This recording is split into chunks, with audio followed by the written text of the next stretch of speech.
Coffee আমাদের জন্য উপকার না ক্ষতিকর সে সম্পর্কে আজকে আলোচনা করব। প্রথমে দেখে নিব কফি খেলে আমাদের কি কি উপকার হয়।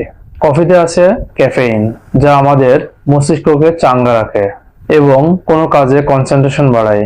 নিয়মিত যদি আপনি কফি পান করেন, সেক্ষেত্রে আপনার হার্ট, লিভার ও ব্রেনের সুরক্ষা হিসেবে কাজ করে। কফিতে থাকে অ্যান্টিঅক্সিডেন্ট, যা শরীরের ক্ষতিকর ফ্রি রেডিক্যাল দূর করতে সাহায্য করে এবং কিছু ক্ষেত্রে টাইপ 2 ডায়াবেটিস, অ্যালঝেইমার এবং পার্কিনসনিজমের ঝুঁকিগুলো কমায় থাকে। এখন জানবো কিছু কফির ক্ষতিকর দিক সম্পর্কে। বেশি পরিমাণে কফি খেলে অনিদ্রা, মাথা ব্যথা বা উত্তেজনা বেড়ে যেতে পারে। অতিরিক্ত ক্যাফেইন খেলে হৃদস্পন্দন বেড়ে যায় এবং হজমের সমস্যা তৈরি করে।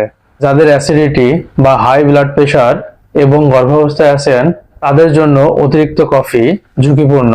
চিনি ও ক্রিম মিশিয়ে খেলে ওজন বাড়ার সম্ভাবনা থাকে এবং ডায়াবেটিস হওয়ার সম্ভাবনাও রয়েছে অনেকাংশে। তাহলে এর সমাধান কি? দিনে 1 থেকে 2 কাপ কফি, অর্থাৎ 200 থেকে 300 মিলিগ্রাম ক্যাফেইন, যা বেশিরভাগ মানুষের জন্যই অত্যন্ত নিরাপদ। তবে রাতের বেলা কফি এড়িয়ে চলাই ভালো। কফি উপকারও করে, আবার ক্ষতিরও কারণ হয়ে দাঁড়ায়। মূল কথা হলো পরিমাণ মতো কফি খাওয়া উচিত।